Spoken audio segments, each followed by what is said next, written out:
त्याचा कुठेही उल्लेख नाही. महिला जर जमीन धारकच नसतील तर त्या शेतकरी कशा होणार? आणि विविध कार्यकारी सोसायटीतून त्यांना कर्ज द्यायचं असेल तर ती सोसायटी त्या महिलांना कशाच्या आधारावर कर्ज देणार? जमिनीच्या आधारावर देणार, कशाच्या? त्यामुळं हे साधारणपणाने सगळं विधेयकच सरकारमधल्या कोणी तयार केलेलं दिसत नाही मला. या पक्षाचे, सत्तारूढ पक्षाचे जे बाहेर बसलेले ॲडवायझर्स आहेत त्यांनी माझा अंदाज आहे की हे विधेयक तयार केले. तर या विधेयकामध्ये 3 कमिट्या केल्या आहेत. एक मुख्यमंत्र्यांच्या अध्यक्षतेखाली, दुसरी मुख्य सचिवांच्या अध्यक्षतेखाली, तिसरी कृषी सचिवांच्या अध्यक्षतेखाली. हे मंत्रालयात काही दुसरी कामं आहेत की नाही? तुम्ही कायदा करा, महिलांना कसा फायदा द्यायचा ते ठरवा, एक ऑर्डर काढा. तहसीलदार, प्रांत आणि कलेक्टरच प्रत्येक जिल्ह्यात हे काम करू शकतील. तुम्ही दाखवण्यासाठी म्हणजे महिलांच्या हातात काय मिळणार हे बिलात कुठंच लिहिलेलं नाही. नाव गोंडस आहे, महिलांना काय द्यायचं असेल तर आमचा पाठिंबाच आहे, पण त्यात काहीच दिलेलं नाही. माझं असं मत आहे की 1500 रुपयाचा असर आता कमी झालेला आहे, ही नित्याची बाब झालेली आहे. आता नवीन काय या बाबतीत सरकार महिलांना इम्प्रेस करण्यासाठी, कारण हे सरकार महिलांनीच मतदान केल्यामुळे आलेलं आहे असं आम्ही समजतो. त्यामुळे त्या महिलांच्यावरचे अत्याचार, महिलांच्या समस्या, अनेक शहरांमधल्या बाजारात महिलांना टॉयलेट नसण्यापासून अनेक समस्या आहेत. त्या समस्येकडे सरकार लक्ष देत नाही. पण हे गोंडस नावाने महिलांच्यासाठी जे बिल आणलेलं आहे त्या बिलामध्ये बिल वाचल्यावर लक्षात येतं समित्या. त्याच्या पलीकडे सरकारने महिलांना काही दिलेलं मला तरी दिसत नाही. आम्ही विनंती केलेली आहे दत्तामामा भरणेंना की त्यांच्या उत्तराच्या भाषणात महिलांना नक्की काय मिळणार. जसं लाडकी बहिणीत 1500 रुपये मिळाले, तर आता महिलांना तुम्ही काय देणार याचा स्पष्ट उल्लेख असणं आवश्यक आहे. सर, आज एक दुर्दैवी घटना, हा विषय मुंबईचा आहे. आज एक दुर्दैवी घटना घडलेली आहे मुंबईमध्ये. आज जोरदार पाऊस सुरू असताना मॅनहूलमध्ये एक व्यक्ती पडली आणि त्यांचा दुर्दैवी मृत्यू झाला. 2 दिवसांपूर्वी बसवर झाड पडलं, त्यामध्ये एका 11 वर्षाच्या मुलाचा दुर्दैवी मृत्यू झाला. मुंबईच्या सखल भागांमध्ये मोठ्या प्रमाणात पाणी साचते. खरं तर गेली 25 वर्ष भाजप एखादी सत्ता मिळवण्यासाठी प्रयत्न करत होता मुंबई महानगरपालिकेवर, आणि यावेळेला युतीची विरहित पहिल्यांदा भाजप आणि शिवसेना अशी सत्ता आलेली आहे. तरीही त्यांचा परफॉर्मन्स मात्र अगदी शून्य दिसून येतोय. या पद्धतीनं मुंबईची दैना होते आहे, त्यावर आपण काय भाष्य कराल? कालच मी विधानसभेत यावर सत्तारूढ पक्षाने जो प्रस्ताव आणला त्याच्यावर भाषण करून मी सांगितलं की यावेळी 20-22 दिवस उशिरा पाऊस आला. मुंबई स्वच्छ करता आली नाही. गटारं, नाले साफ करण्याची जी यंत्रणा आहे ती पूर्ण व्यवस्थित काम करू शकली नाही, म्हणून मुंबई तुंबली. आता प्रत्येक वेळेला जी लोक आजपर्यंत या व्यवस्थेच्याबद्दल बोलत होती त्यांच्या हातात मुंबईकरांनी मुंबई महापालिका दिली, पण त्यांना पूर्णपणाने अपयश आलं. भारतीय जनता पक्षाला याच्यामध्ये मुंबई शहराच्या स्वच्छतेला जर अपयश आलं असेल तर पुढं हे 5 वर्ष शहर कसा दुरुस्त करणार हा दुसरा प्रश्न राहणार आहे. सगळ्यात महत्त्वाचा भाग त्यात असा आहे की मॅनहोलमधून माणसं वाहून जायला लागली. महापौर फिरायला गेल्या, पाहणी करायला गेल्या, त्यांच्यासमोर एक माणूस मॅनहोलमध्ये पडला. तुम्हाला हे सगळे मॅनहोल पूर्वी व्यवस्थित करता आले नव्हते का? तुम्ही अशा पद्धतीनं मुंबई शहरातल्या सामान्य नागरिकांचे जीव धोक्यात घालण्याचं पाप करताय. तुम्हाला स्वच्छतेला भरपूर पाऊस म्हटला जरा उशिरा येतो पण साफ करून घ्या, तरी तुम्ही मुंबई स्वच्छ करू शकला नाही. गटारं, नाले वगैरे साफसफाई. आज एवढं मोठं जरा पाऊस पडला तरी मुंबई तुंबते आहे.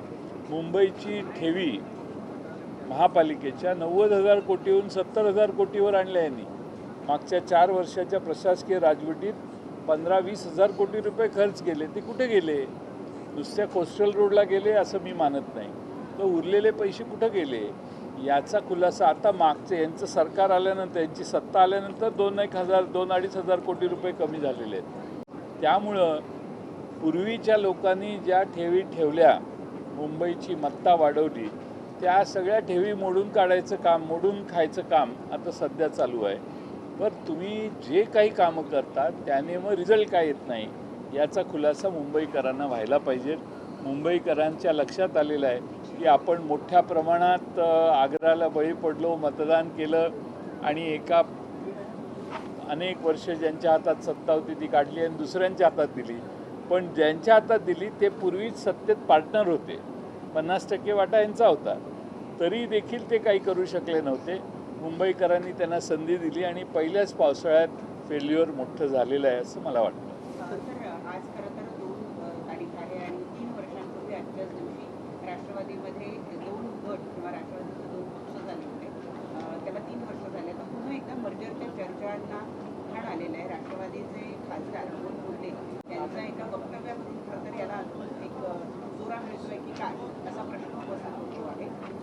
मर्जरच्या संदर्भात किंवा NDAला समर्थन देण्याच्या संदर्भामध्ये पक्षामध्ये काही घडामोडी घडत आहेत? एक म्हणजे डॉक्टर अमोल कोल्हे हे दिल्ली स्तरावर काम करतात, त्यामुळे दिल्लीत त्यांच्या स्तरावर काही चर्चा असतील तर मला माहीत नाही.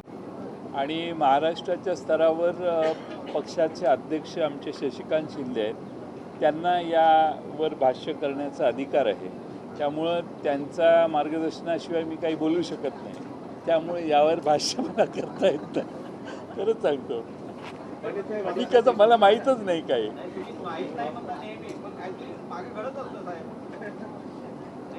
नाही, नेहमीप्रमाणे ही वेळ नाही आहे.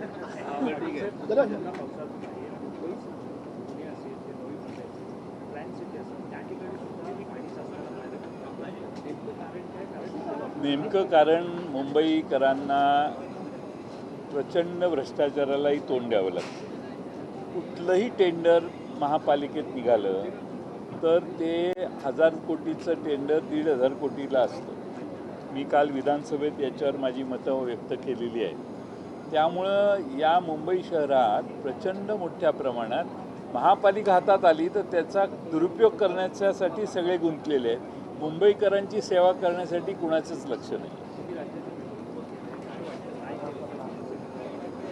असं आहे की कोणतीही सिस्टीम ही अकाउंटेबिलिटी पाहिजे आणि प्रभावीपणाने त्याचा आढावा घेण्याची पद्धत पाहिजे. महापौर उपमहापौर यांनी मुंबईत दौरे केले म्हणजे स्वच्छता झाली असं समजण्याचं कारण नाही. त्यांनी त्यांचं प्रशासन कामाला लावलं पाहिजे आणि प्रशासकीय कामकाज जर दोषपूर्ण असेल तर त्याची जबाबदारी त्या ऑफिस बेअरर्सने घेतली पाहिजे. आज महापौर उपमहापौर नगरसेवक हे सगळेच या सगळ्या झालेल्या गोंधळाला जबाबदार व्हायला लागले आहेत. लोकही त्यांना प्रचंड नावं ठेवायला लागलेली आहेत आणि मला वाटतं की सत्ता आल्यानंतर पहिल्याच पावसात एवढा मोठा लोकक्षोभ हा सत्तारूढ पक्षाला मुंबई महानगरपालिकेत पाहायला लागतो. सर, जिस तरीके से महिला किसान वुमेन फार्मर एम्पावरमेंट बिल को लेकर चर्चा की, किसान बनाने जा रही है, आपने कई सारे प्रश्न उपस्थित किए, क्या इसके बीच की मंशा और क्या इसमें खामियां हैं? पहले महाराष्ट्र में विधानसभा के पहले लाड़की बहन योजना आई. हमारी सारी बहनों ने महाराष्ट्र में सत्तारूढ़ पार्टी के तरफ वोटिंग भी किया होगा, इसलिए बहुत बड़े पैमाने में, यानी मोदी साहब भी इतने पॉपुलर नहीं थे उतने ये सरकार का ये निर्णय पॉपुलर हो गया और लोगों ने महिलाओं ने बहुत बड़े पैमाने पे वोटिंग किया. अब उसका असर कम हो गया है. अब कुछ नया कुछ लेके आने की आवश्यकता थी, इसलिए यानी महिलाओं को किसान बनाने की कोशिश है. महिला अपना जो पति होता है जिसके नाम पे ज़मीन होती है, अगर सरकार को न्याय ही देना है महिलाओं को तो ज़मीन का आधा हिस्सा महिलाओं के नाम करना, पत्नी के नाम करना ये बहुत आवश्यक है. मेरी अपेक्षा है कि सरकार के ये बिल में ऐसा कुछ सुझाव नहीं है, कोई कायदे में कानून में तब्दीलियाँ उन्होंने नहीं की है. सिर्फ बिल लाया है, कमेटी की है या जो अलग अलग चीज़ें कही हैं, मीठी बातें हैं, हाथ में महिलाओं के कुछ आने वाला नहीं है. और इसलिए मैं सरकार को विनती किया हूँ कि आप अगर दिल से चाहते हैं कि महिलाओं को कुछ देना है तो जिस घर में महिला रहती है, जिस पति के साथ वो महिला है, पत्नी के नाम पे भी उसका आधा हिस्सा होने की आवश्यकता है। सर एनसीपी मुंबई में बारिश जब से शुरू हुई है लगातार एक के बाद एक मौतें सामने आ रही है। एक छात्र की मौत बहुत हुई। बड़ी समस्या मुंबई में है और हमें लगता था अभी भाजपा आई है तो कुछ बहुत बड़ा काम करेगी और इस साल बारिश में कुछ नहीं होगा, लेकिन पहले से अभी की परिस्थिति बहुत बदतर हो गई है। लोग असंतुष्ट है, बहुत नाराज़ है क्योंकि इनके हाथ में 20-22 दिन ज़्यादा मिले, बारिश लेट आई, तो भी ये मुंबई को स्वच्छ रखने के लिए कामयाब नहीं हुए, इसलिए लोग भी बहुत नाराज़ है मुंबई के। सर एनसीपी मरने को लेकर बात कर रही है सर।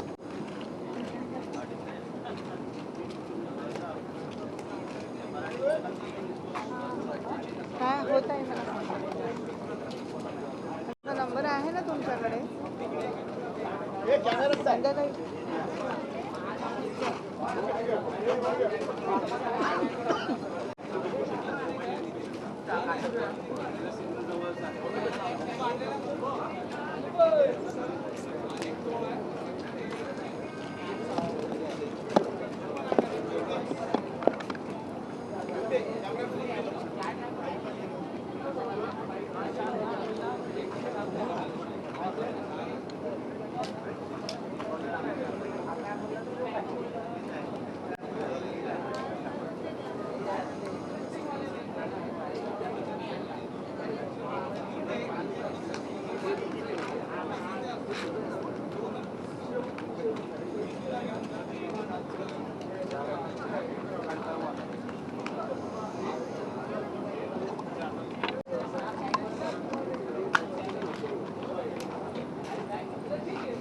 अरे माझा बूम बांधून कोण ठेवला वा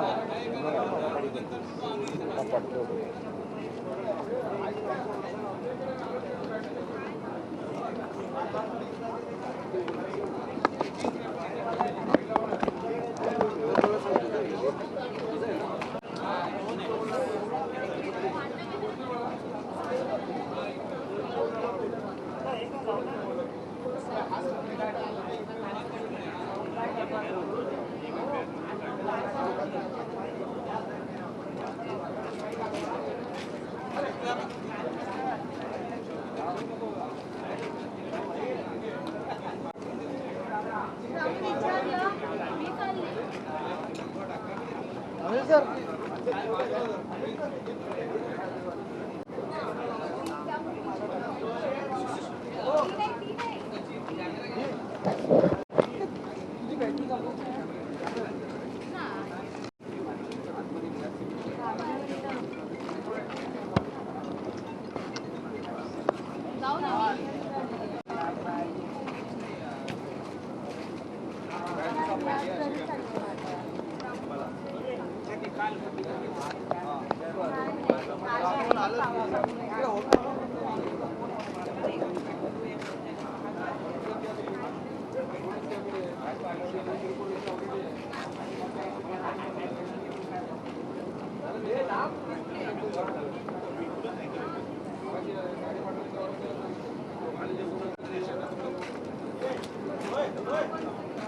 एक मिनिट आलो ओ कुमार भाऊ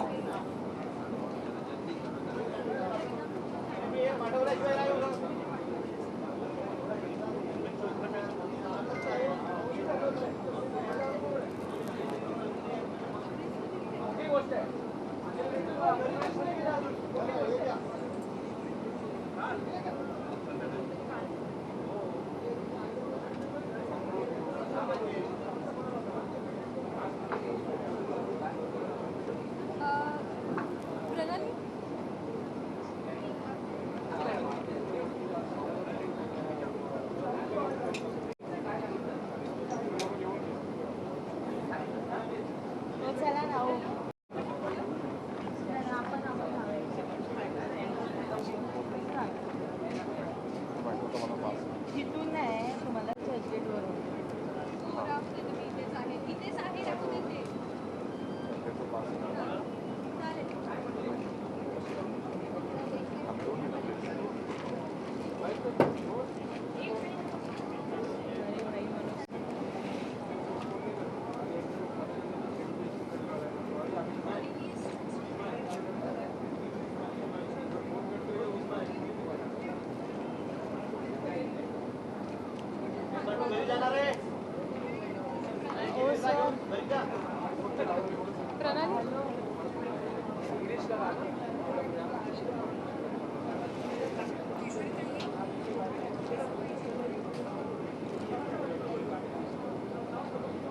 टेंबरे एक मिनिट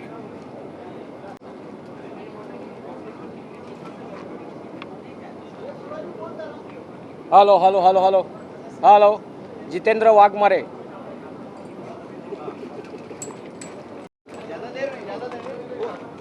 बंद नहीं होने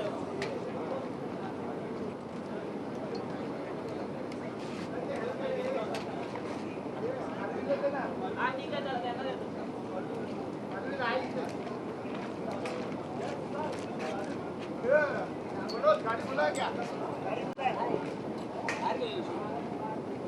ट्राइपॉड दे ना तो शिवाजी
टेंबरे रोल रोल